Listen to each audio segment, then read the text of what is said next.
Welcome to the Automotive Diagnostic Podcast. We're going to explore ways to sharpen our diagnostic skills, find learning resources, and hear from experts in the automotive field. This episode is brought to you by AutoRescueTools.com and Isaac Rodell. If you are looking to get into module programming, but you are not sure what kind of laptop you're going to need or how to set it up for programming, Isaac is your guy. He can set up laptops specifically to do control module programming for specific brands with partitioned hard drives and all the software that you're going to need to do this. He also sells key cutting equipment, scan tools, and other diagnostic equipment. I bought some stuff from him in the past, and the support is phenomenal. So I highly recommend checking out the website. Again, that's AutoRescueTools.com. The link will be in the show notes. Hey, what's going on, automotive world? Welcome to another episode of the Automotive Diagnostic Podcast. My name is Sean Tipping, and I'll be your host once again for this week's episode. Thank you so much for joining me. A few things I wanted to get out of the way first. I was recently at the ASTA conference in North Carolina, in Raleigh. Excellent meetup. Had a great time. Wanted to first and foremost say thank you to everyone that took some time to come say hi, hang out.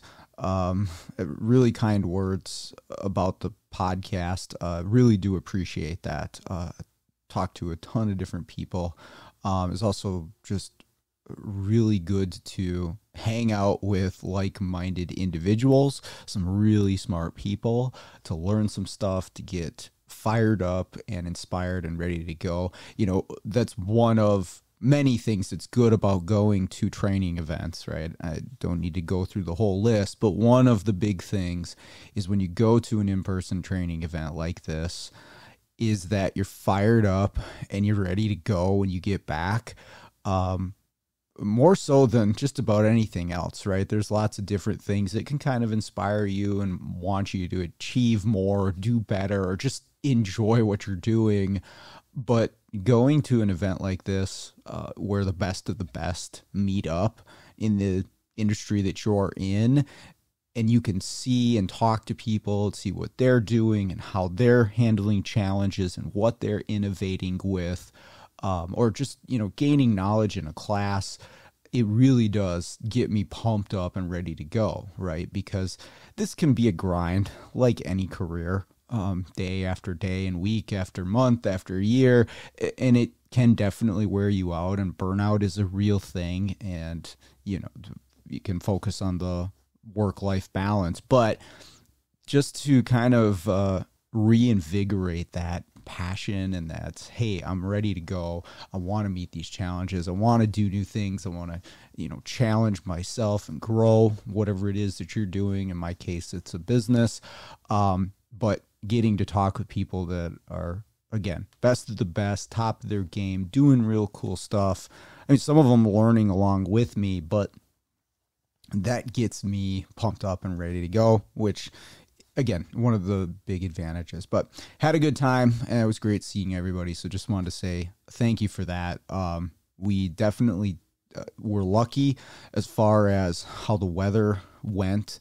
Obviously, there's a lot of stuff going on in the western part of the state and Tennessee and that area that's just awful.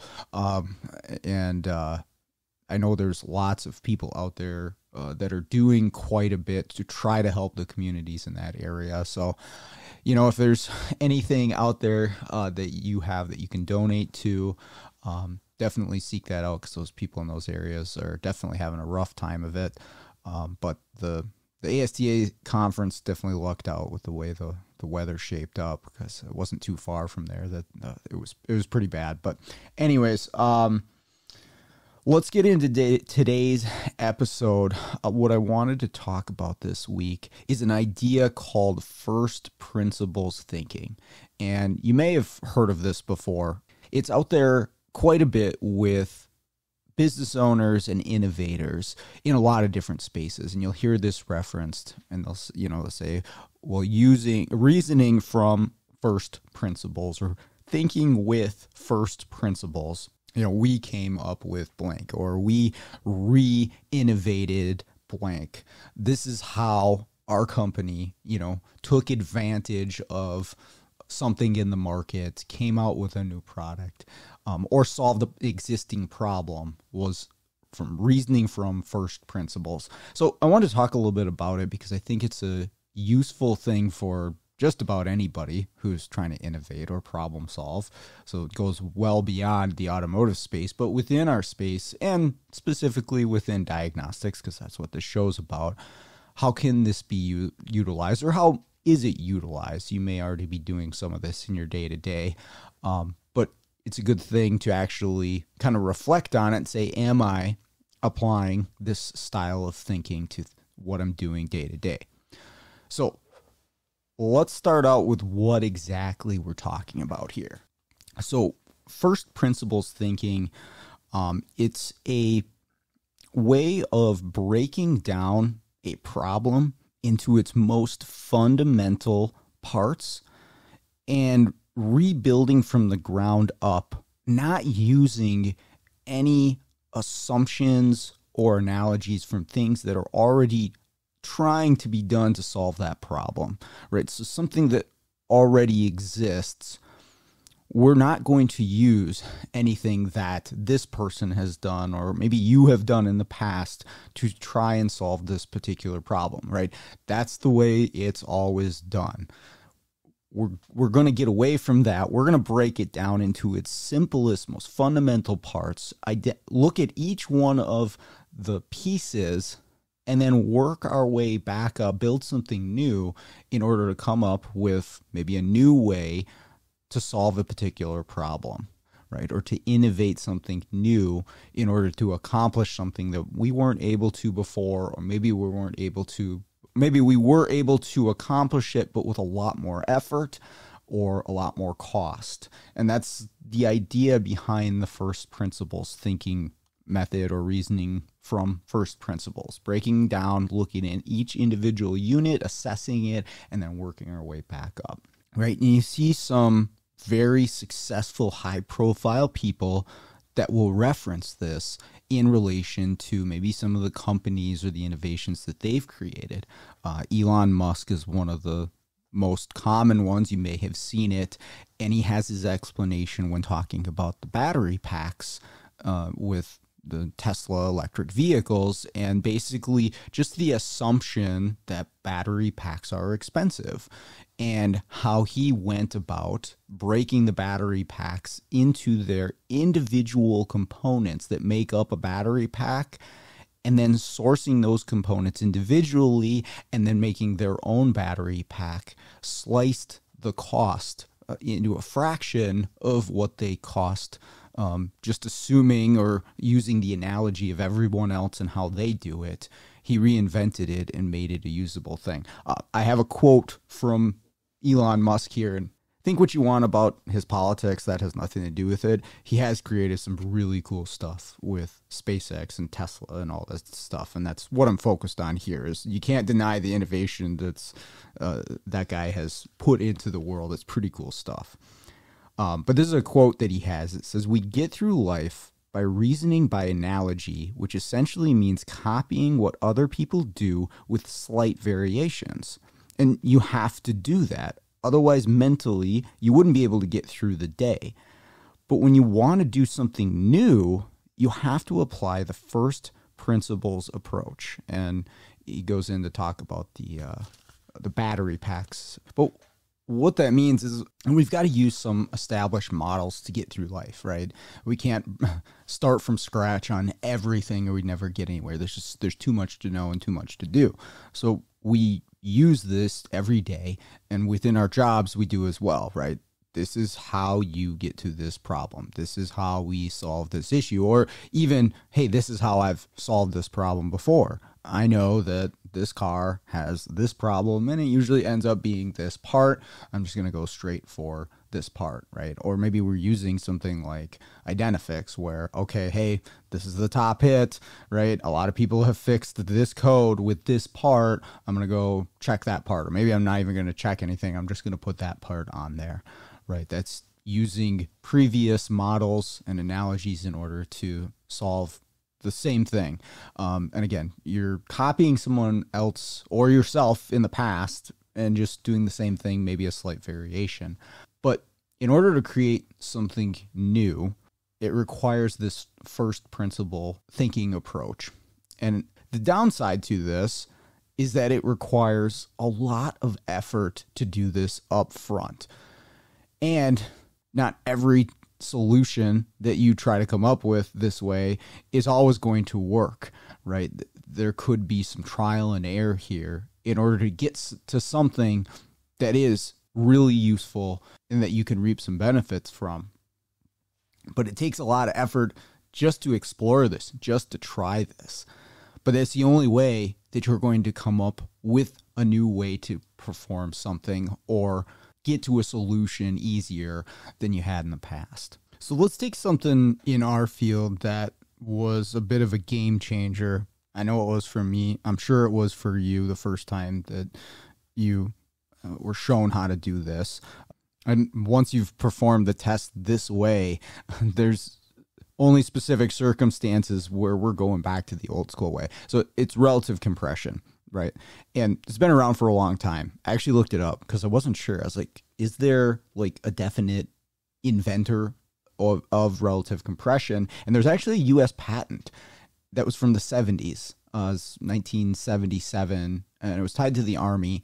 And I don't know for sure if that was the very first time that it was used. There may have been examples prior to that, but the US patent anyways is 1977. And you can Google this and you can read it, and it's pretty cool. I mean, it's showing you the scope pattern, the amperage for the starter, and comparing it to cylinder compression, right? And wherever it was invented, somebody came up with it, right? And prior to that, there was nothing like that. Maybe some people were listening while it was cranking, but they didn't have it on a graph and saying, okay, well, that cylinder is lower than that cylinder.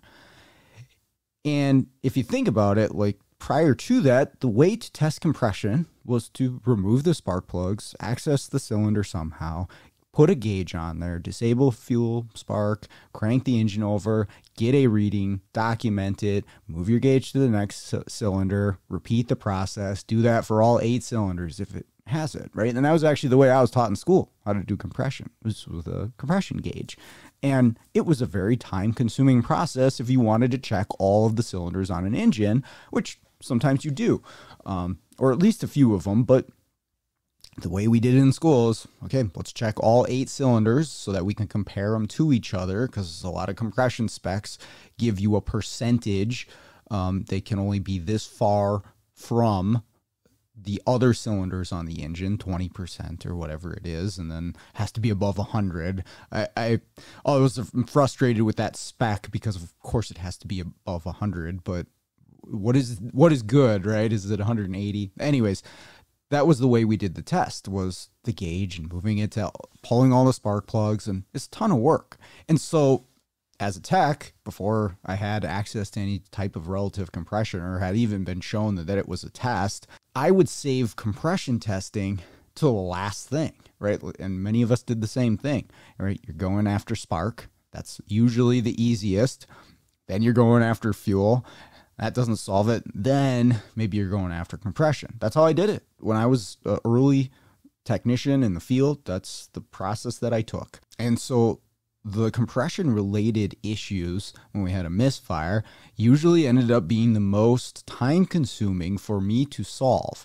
Because, again, that's the way I was taught to do it. That's the way my instructor in tech school showed us how to check for compression on an engine. That's the way it's done. That's the way I need to do it. I have my compression gauge. That's it.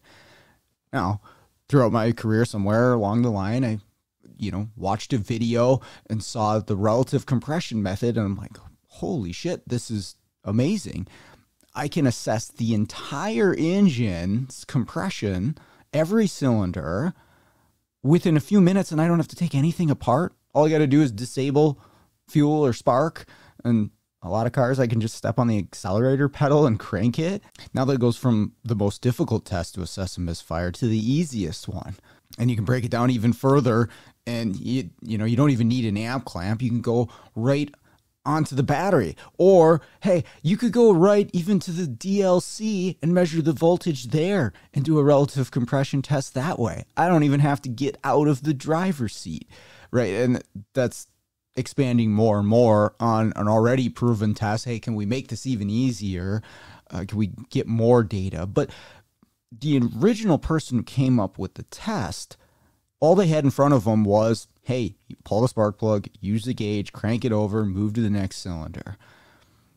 And to kind of start over and to look at this and say, okay, we're breaking this down into its fundamental pieces, right? Okay, we have an engine, we have moving pistons, we have valves that open and close. Our goal is to build compression, right? Now, we are testing to see if we have the proper amount of compression. That's our goal.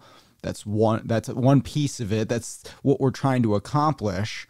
But how do we build compression, right? That piston's got to come up with closed valves and a sealed cylinder in order for it to build compression.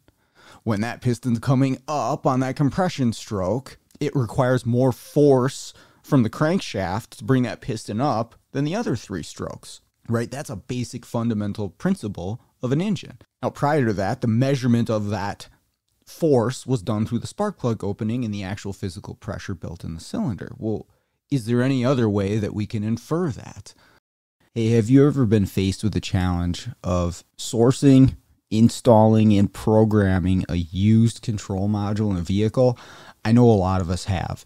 It seems to be happening more and more often today with the volume of control modules on vehicles, the cost of some new ones, or even the availability of new control modules. In some cases, used may be the only option. So what do you do here? I strongly recommend checking out SJ Auto Solutions and Tommy Oliva. Tommy offers a cloning service for used control modules to make these things plug and play for the vehicle that you're working on. In a lot of cases, he is also able to source the control modules if you're unable to locate one for the vehicle that you're working on. But once you get connected with Tommy, he's going to offer fantastic support from start to finish to make sure that that control module is going to work in your application. He's also got tech support that he offers through his website, along with some free resources there as well on information about used control module programming. So make sure to check out SJ Auto Solutions. I can't recommend that enough. Okay, well, what is pushing up that crankshaft? Normally, it's all the other cylinders. But when we're cranking the engine, what's pushing that piston up? The starter. Okay, so you could say the starter has to work harder in order to push that piston up on the compression stroke. Okay, could we measure how hard the starter is working? And yes, we can. We can look at the amperage, going to the starter. We can look at battery voltage, and then we can correlate that to the cylinder that it's pushing up, right? So somebody figured that out by breaking this down to the simplest pieces. I'm assuming. I don't know the person who invented it, but somewhere along the line, that became a test that didn't exist before, got us the information that we wanted with way less effort, because somebody said, well, we don't have to do it this way. Wait, there's got to be another way that we can get the same results. And there's been lots of examples of testing methods and equipment over the years that do the same thing, right? They break it down, question everything, and then rebuild something or create something that didn't exist before and does something really cool, right? In the last, I would say, decade or so, the EEPROM world has really come into focus. People have been doing board work for a long time, I have no doubt, but it's really become front and center for a lot of people, right? But the original guys out there to figure out, oh, okay, I can move this little EEPROM chip from this board to this board, or I can read the data on it and copy it to here. That's breaking things down to a really fundamental level, right? You might have said prior to that, yeah, we can't do a used module in blank. And somebody said, well, why not? What is the thing that is blocking me from doing a used module in this thing? Well, the VIN and the immobilizer don't match the vehicle. They're stuck to whatever vehicle that module came out of. Okay, let's break this down. Where is the VIN and the immobilizer data stored? Well, it's inside of the module. Okay, well, what's inside of the module? Let's open it up. We've got a circuit board. We've got a processor. We've got a clock. We've got an EEPROM chip. We've got transistors.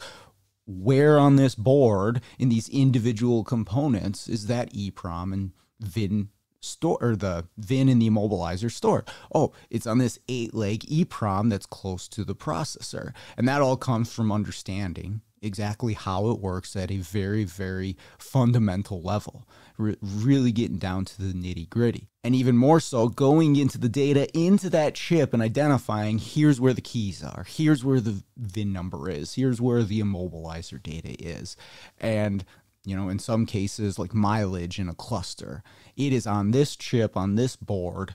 We can go in with this tool and we can change it. Really, that's really breaking stuff down rather than, yep, just needs a new module. That's the only way to do it. We can't change anything.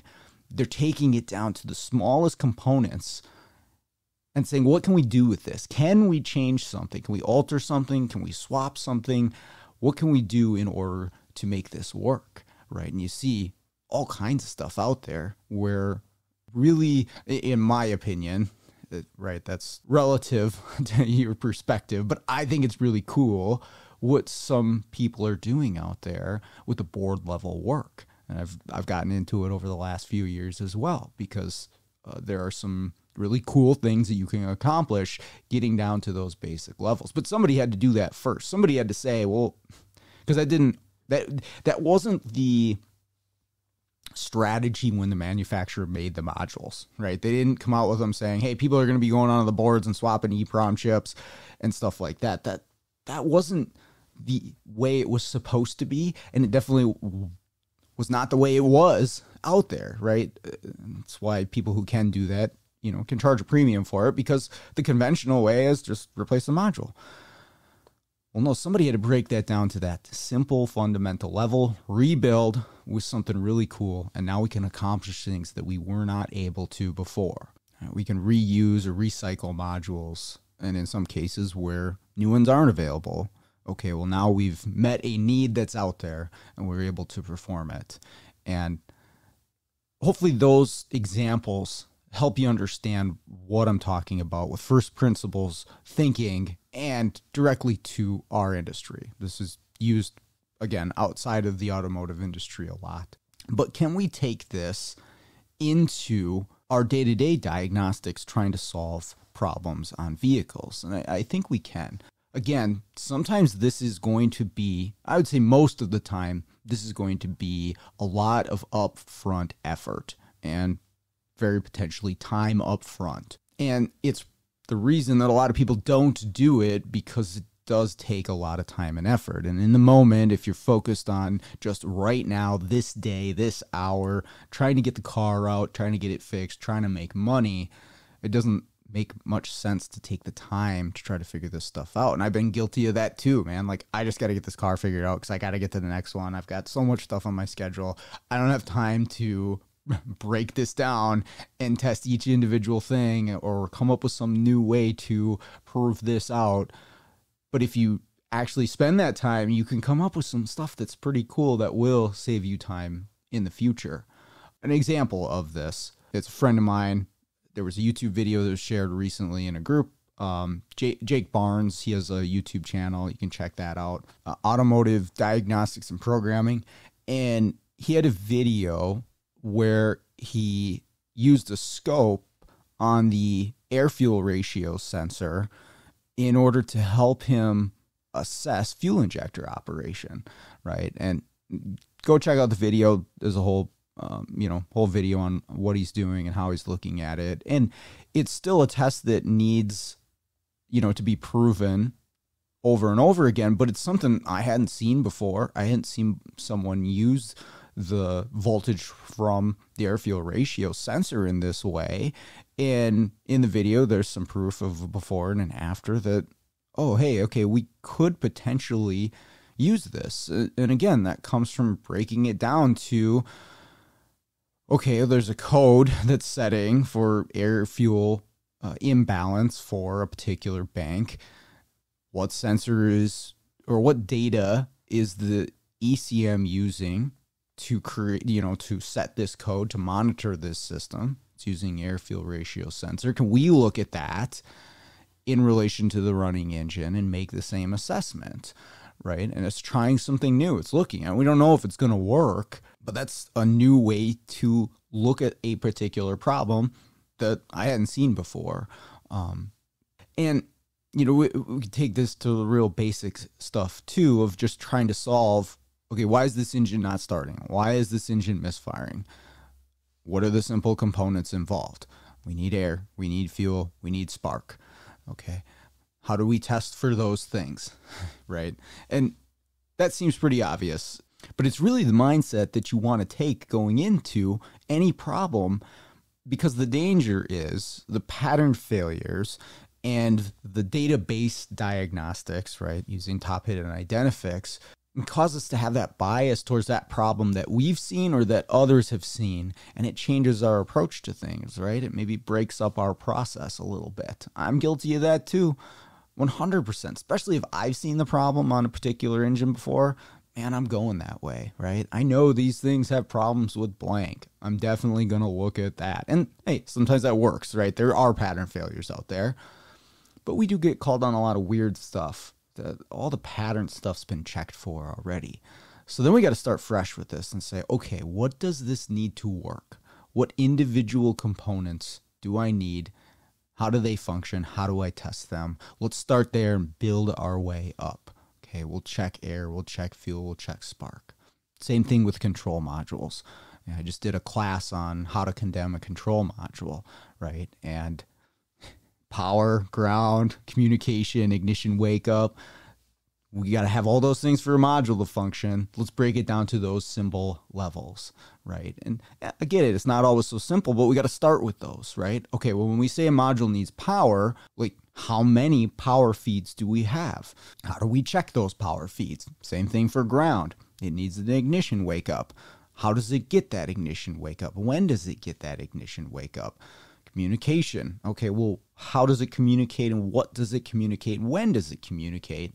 How do we check that? We go through those checks for a module that's not operating correctly, and hopefully that gets us to the solution, but we have to start there. And the nice part about doing this sort of thing is when you're presented with a vehicle that is unfamiliar to you, which many of us are, especially in the independent world, it almost gives us a level playing field on something that may seem overwhelming to us otherwise, right? And I'll give the example of like a European vehicle. Those were not traditionally what I learned on when I was a tech. I did mostly domestic and Asian stuff. So Euro stuff was always scary, if you will, overwhelming. Things were very different. I don't think I know how to check blank, but at the end of the day, it's still a combustion engine, still the 4-stroke cycle, air, fuel, spark. The control modules still only need power, ground, communication, ignition, wake up, right? That stuff is all the same.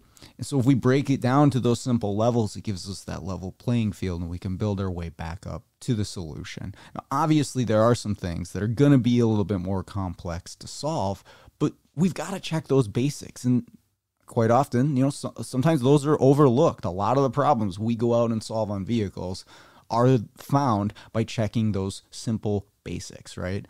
I'll say to my guys sometime, like, okay, air, fuel, spark, what are we missing? So let's start there, go through those, right? Modules, power, ground, comm, what are we missing? Let's figure it out. And, I just, one of the classes I took at ASTA was Adam Robertson's network class. Really good. Excellent. I'd recommend taking that if you get a chance to. Fantastic stuff in that class.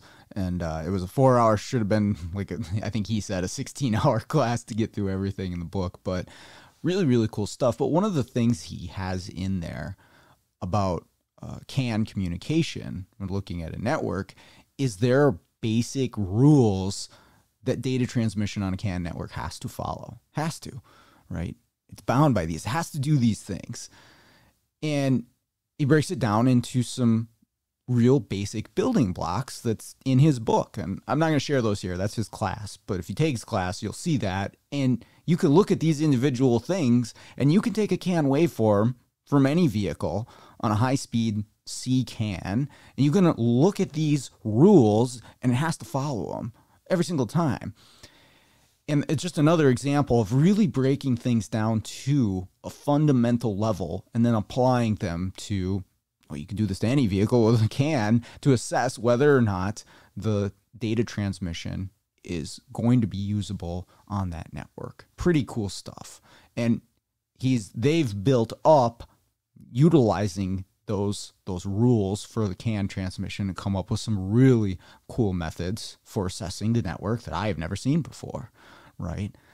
But it starts at that basic fundamental building block of whatever you're dealing with, assessing each one, and then working your way back up to some sort of innovative solution to solve it. Now, that's all on the technical side.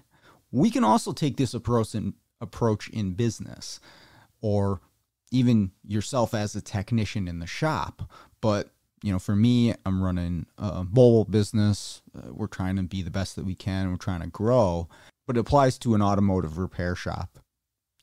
Probably even more so when we look at other businesses and we say, well, this is the way it's always done. This is the way that we've always done it. This is how all the other shops are running their businesses.